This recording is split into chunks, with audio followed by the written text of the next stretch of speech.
So we were talking about our Father.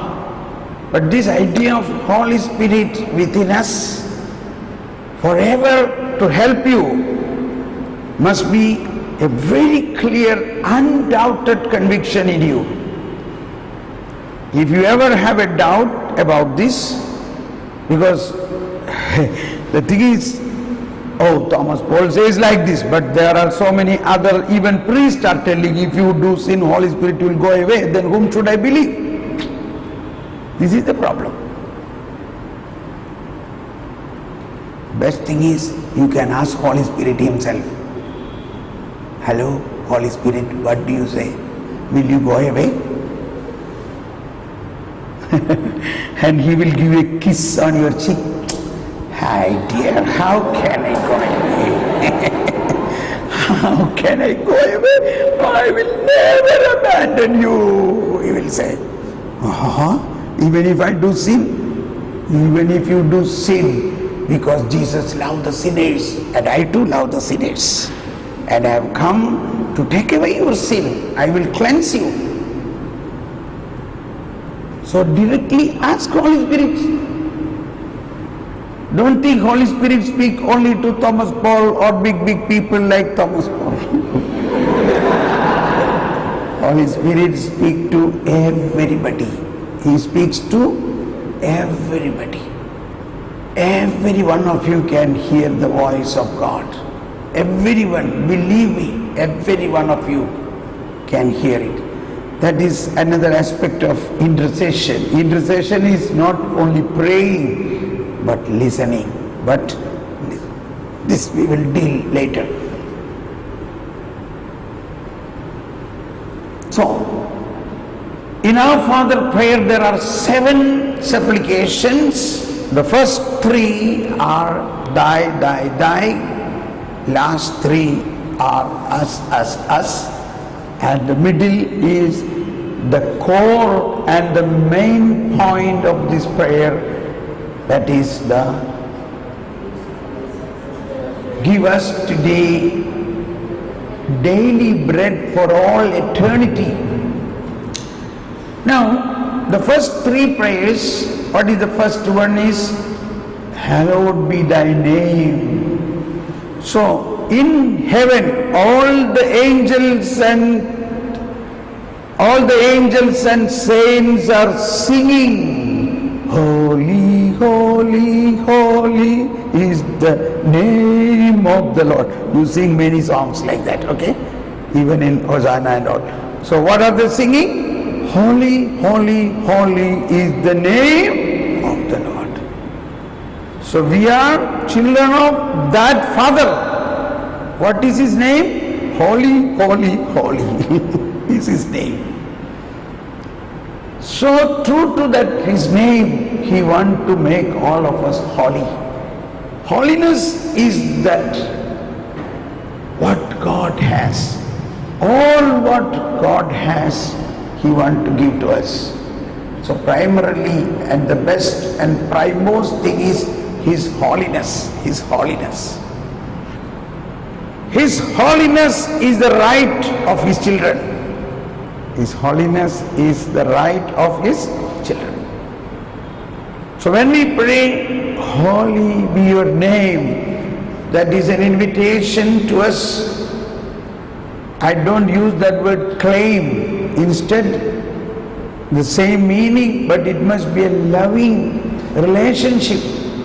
Oh Father, you are holy, the fountain of all holiness, and you have given that to me through Holy Spirit. That is the core of the epiclesis in the Holy Mass. The epiclesis, there are several epiclesis. One of the epiclesis says like this: Father, you are holy, indeed the fountain of all holiness. All holiness and life come from you through Jesus Christ by the working of the Holy Spirit. Therefore, send thy Spirit and make is holy. And it happens. And that's what happening every day in the Eucharist. Father is the fountain of all holiness. And what for? For whom that holiness is kept? For whom? For his children. For his children. So that is how we take it. All that holiness Father has is for us, his children. To economize that, economy means now petrol is to be distributed. So the economy of petrol is you have to go to a petrol pump to receive it. Only through petrol pump it is given. So that is called economy of petrol distribution. The same way, economy of the salvation of the holiness of God is given through the petrol pump of Holy Spirit. Of Holy Spirit. It is the Holy Spirit who is the principal agent too, but through Jesus Christ. Jesus Christ is the pump, but the petrol comes through Jesus Christ. That is the sap. That is the holiness through by Holy Spirit. So the first word of prayer, hallowed be thy name, when we say, that expresses that you have the right to receive all the holiness. Your Abba is holy, therefore you are also called to be holy. Not as some stress, but as a privilege. It is your privilege, it's a free gift God is giving to us. Now you can expand that. Where do you want to be holy? What are the things you are still not holy? That areas you concentrate in prayer. Oh Father, all these years I have been crying for holiness of this particular area, but I am not able to become holy. Oh Father, I offer that. Please make me holy. So you can expand that like that. Now this is your personal area. Then you consider your own friends or your household, your father, mother, your brother, sister, or your husband, children, all have to be holy. Then it becomes intercession. Now the same prayer you can pray personally, also you can pray as an intercession for others. And then do you want the whole country to be holy? Yes. So intercession becomes far and wide. Do you want the whole world to be holy? Yes. Should I pray for the whole world? Yes. That is your duty. Because Jesus said, you are the light of the world. You are the salt of the earth. So you should have such a wide horizon. So even 1 hour can go in this one step itself. Okay? In your own areas of holiness and wider areas. So then get into the second prayer. Thy kingdom come. Thy kingdom.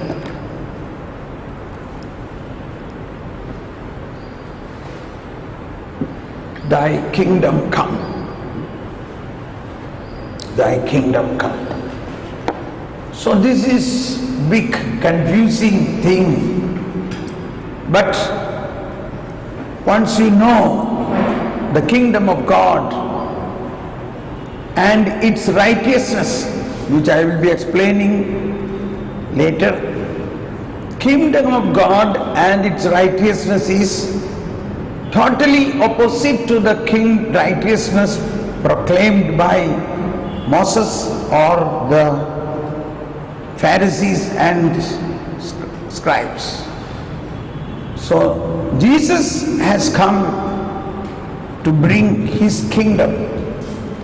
His kingdom is not based on your action, not based on your rituals, not based on your obedience to commandments, but based on only believing in, accepting Christ.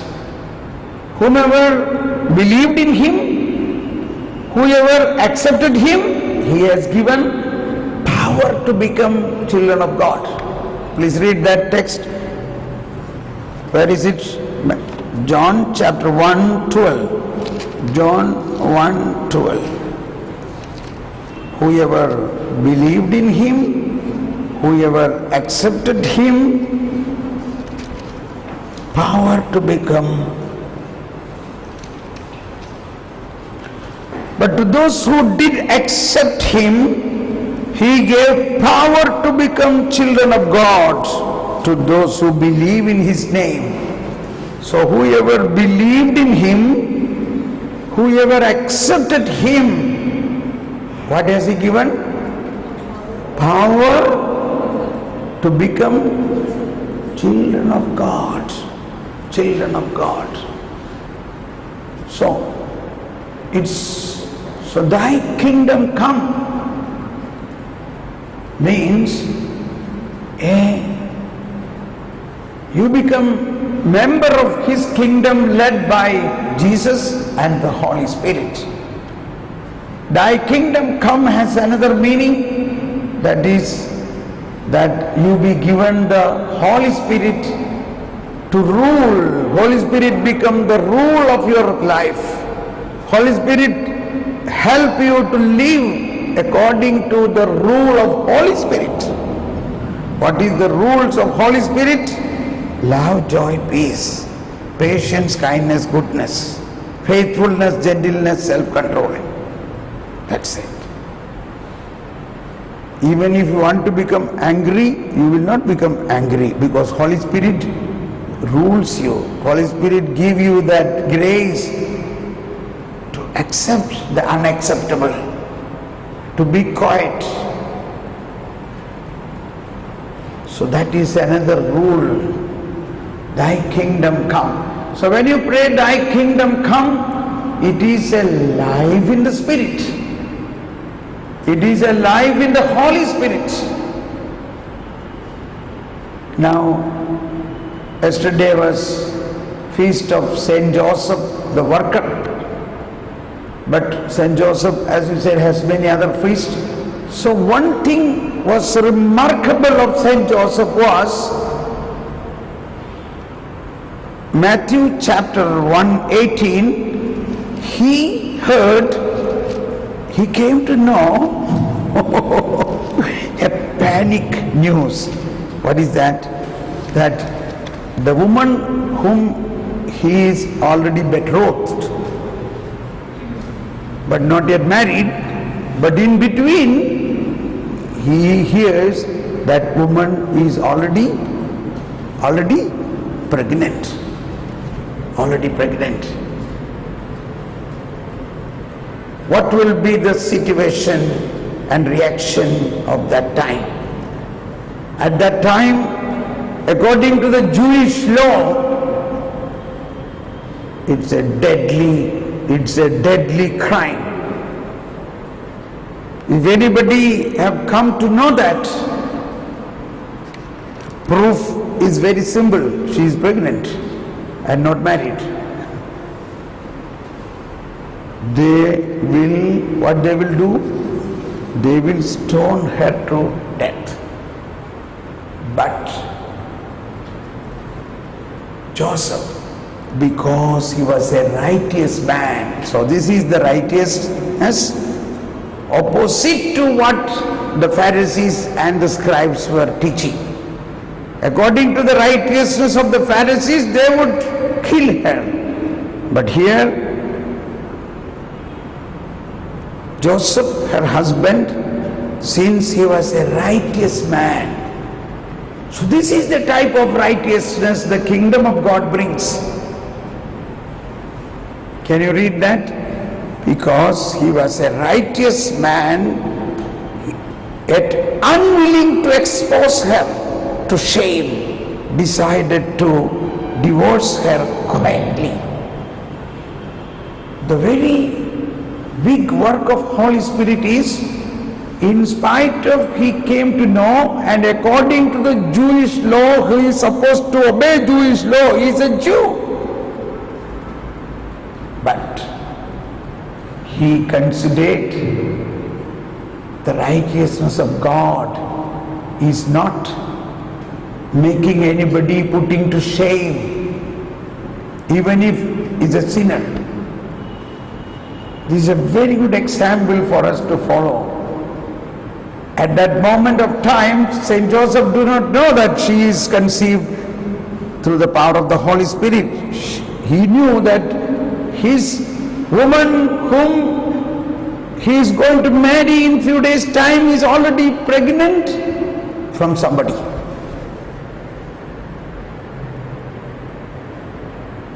Normally one would expose such case. So the righteousness of the kingdom of God is in silence, not exposing somebody's sin. Maybe you have the proof that this person has done a sin or something bad, but yet give it to the Lord. Be quiet. Don't victimize, don't expose, don't judge, don't speak about this to anybody. Then you are really a Jesus youth, because Jesus also did the same thing. Isaiah chapter 42:19 says, "Who is blind like my servant? Who is deaf like my chosen one? He saw but did not see. He heard but did not hear." Jesus saw many atrocities, but he never criticized them. He never spoke one word about it. You got it? Isaiah 42:8-19. Can you all read it louder, please? Can you read it in Hindi, please? Isaiah 42. मेरे सेवक की तरह कौन बहरा है, जो संदेशवाहक मैं भेजूंगा, the servant whom I send, the messenger whom I sent, उसकी तरह कौन बहरा है? मेरे सेवक प्रभु के सेवक की तरह कौन अंधा है? पढ़िए, आगे पढ़िए। तूने बहुत कुछ देखा है, किंतु ध्यान नहीं दिया। तूने बहुत, और तुम्हारे कान खुले थे, किंतु तूने नहीं सुना। ये किसके बारे में कहा? कौन है वो प्रभु की सेवक? कौन है? प्रभु Isa Masih, the servant of the Lord. From Isaiah 42-53, there are 4 poems about servant of the Lord. That is about Jesus Christ, the chosen one, who is coming, the Savior of the world. So he was sent by God, but he was blind. What way Jesus was blind? Jesus was blind toward the sinners. Jesus was deaf toward the sinners. Why? Because Jesus has come to take away their sin. He did not went on looking, hey, what have you done? You have done a sin. Come on, come on, come on. No, he did not say that. Is there any incident in the New Testament he criticized anybody critically about sin? So, my servant was blind. My servant was deaf.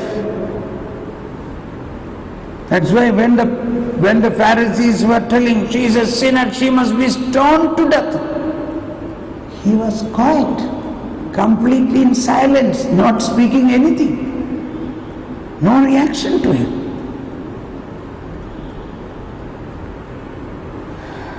I am sure you will grow into that level. We must grow into that level. This is the righteousness of God. You see what Saint Joseph and Mother Mary, do you hear they are pointing out any sins of anybody?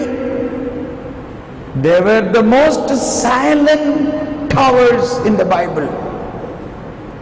Great towering personalities, but most silent personalities. But today, we see them as the most popular personalities. Saint Joseph, Saint Joseph, Saint Joseph. Saint Joseph school, Saint Joseph, name is Joseph, name, everything, Saint Joseph and Saint Mary. But they were knowing all these things. They were given the grace to do that. So he was silent. Joseph, her husband, since he was a righteous man, this is a brand righteousness what Jesus is bringing. This is the first brand righteousness. Righteousness which come from God through working of the Holy Spirit. That was in a anticipatory way given to Joseph and Mary, because they were to lead Jesus. Okay. All this I explain for us to understand. When you pray, thy kingdom come. A person in the kingdom of God is a believer in Jesus Christ, accepting the teaching of Jesus, not accepting the teaching of the Pharisees. Pharisees has a different teaching, Jesus has a completely different teaching. Whose teaching you accept?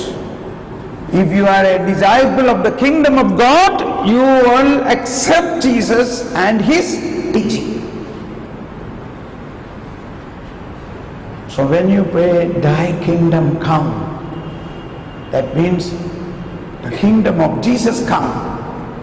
The kingdom of righteousness come. The kingdom of peace come. A kingdom, not a kingdom of rule by law, but by... So, here there was a law. Such woman must be stoned to death. But Saint Joseph don't accept that kingdom. He accepts the kingdom of peace, love, joy, righteousness.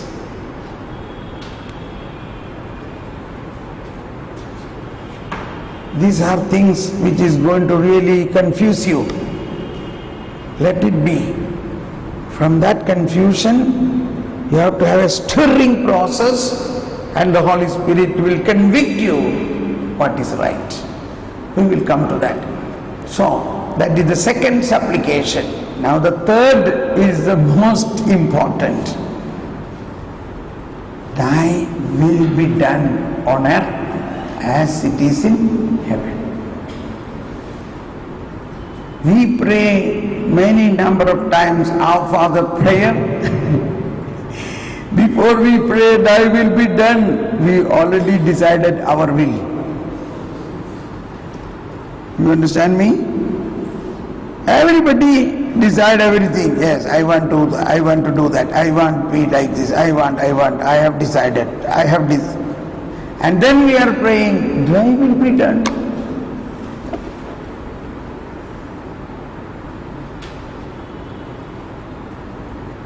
This is the most difficult thing for us. to surrender our will. So, at least we can get into a neutral position. What is neutral? I don't know. Oh Lord, let thy will be done.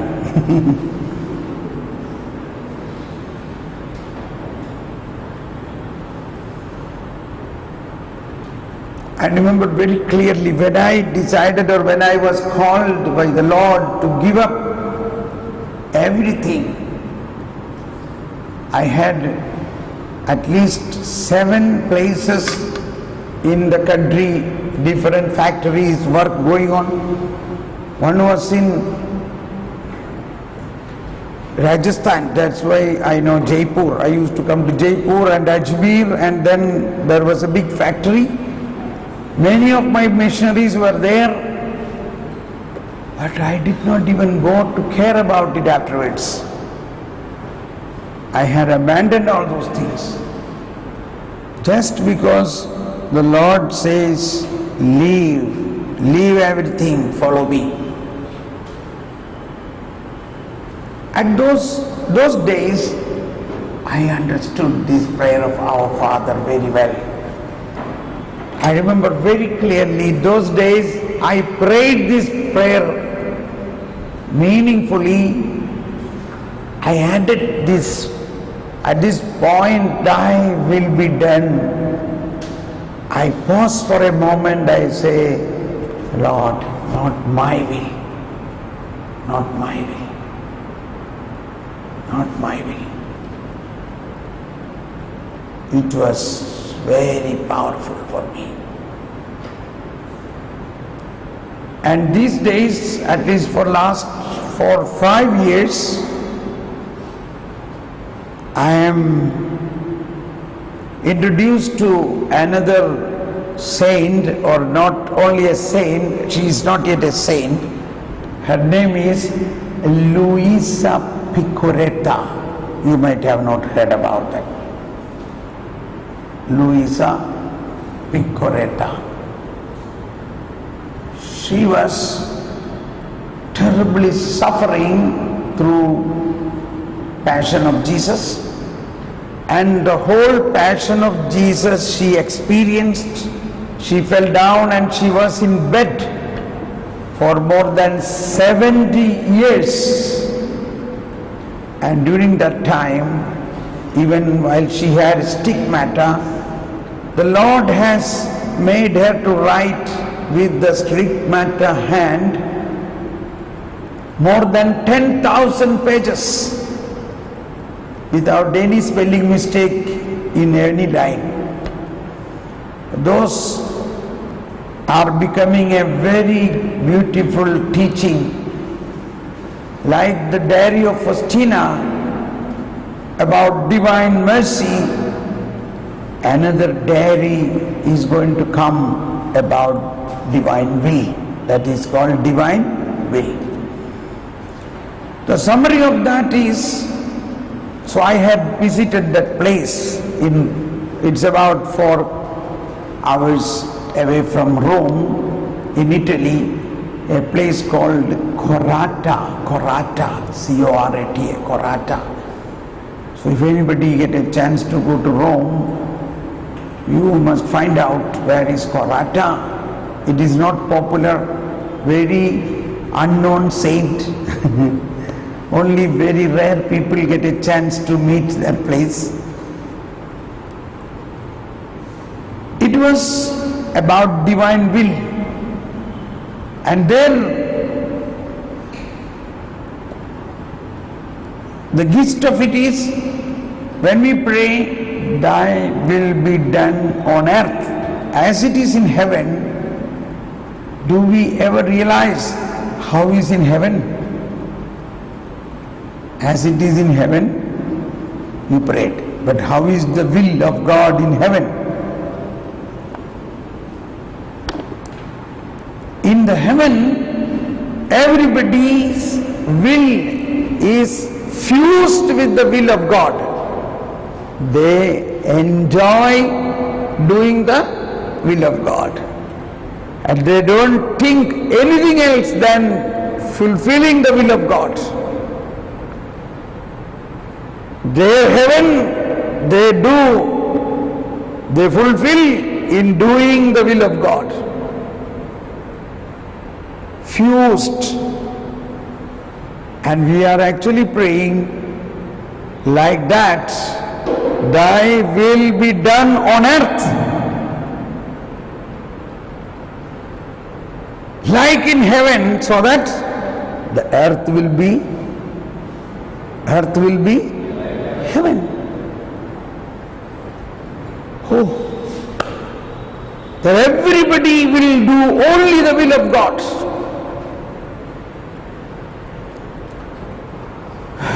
This is the most difficult thing. Even as a Jesus youth, it will be difficult for you to do. But start praying. Start praying specifically. Whatever great ideas God has given to you, none of that will be successful unless it is the will of God. Even if it is very good, it has no meaning for the kingdom of God. All our intellectual ideas, even for the kingdom of God, has no meaning if it is not in the will of God.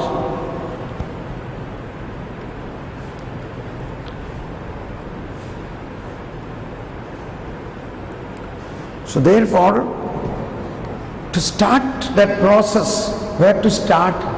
Start in this prayer.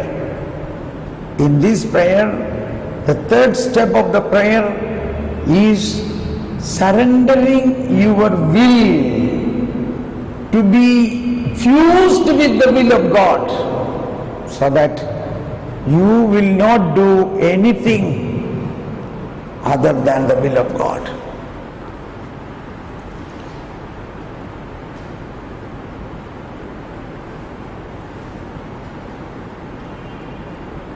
Maybe you have lot of abilities, talents, qualification to do mighty things.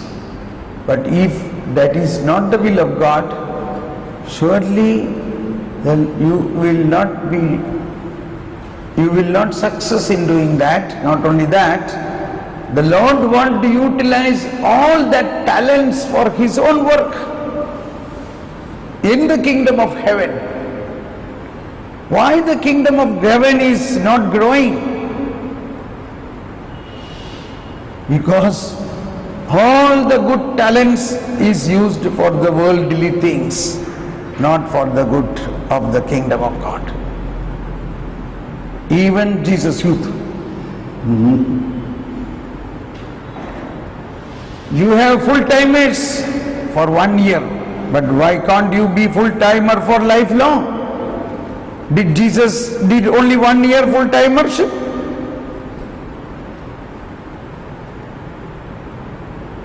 This, I am not recommending you that, I am just giving you a thought.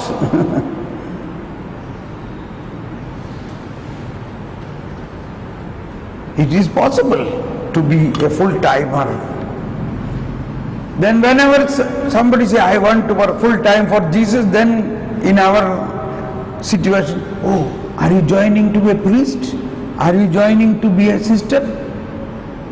No, I want to be independently full. Oh, no, don't be independent. Then how will you eat? Where is your life security? So in fact, if you join in a big congregation, your life is secured.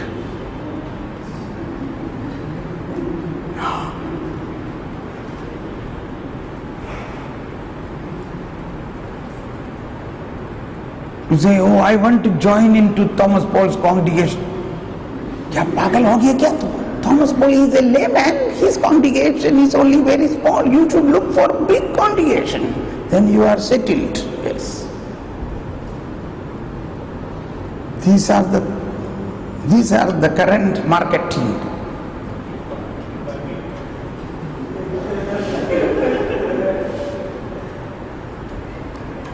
I may be poisoning you, am I? But I am challenging you. We are all in the Catholic Church. I am not blaming the church. I am a lover of the church.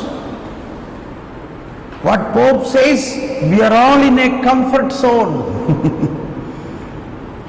One day the preaching was about Zacchaeus.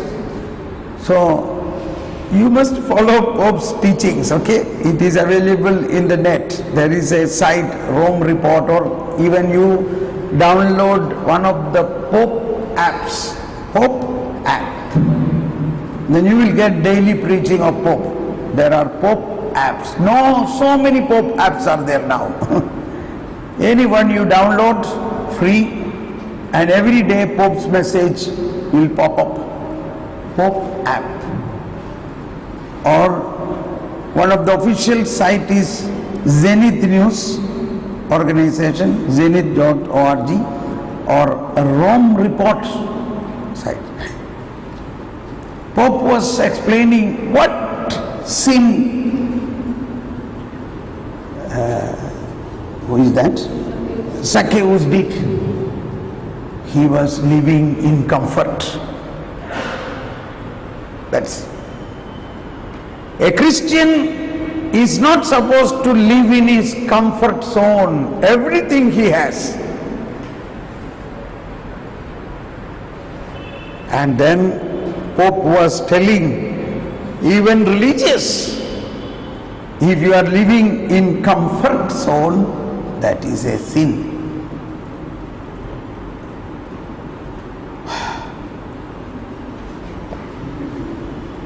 Comfort.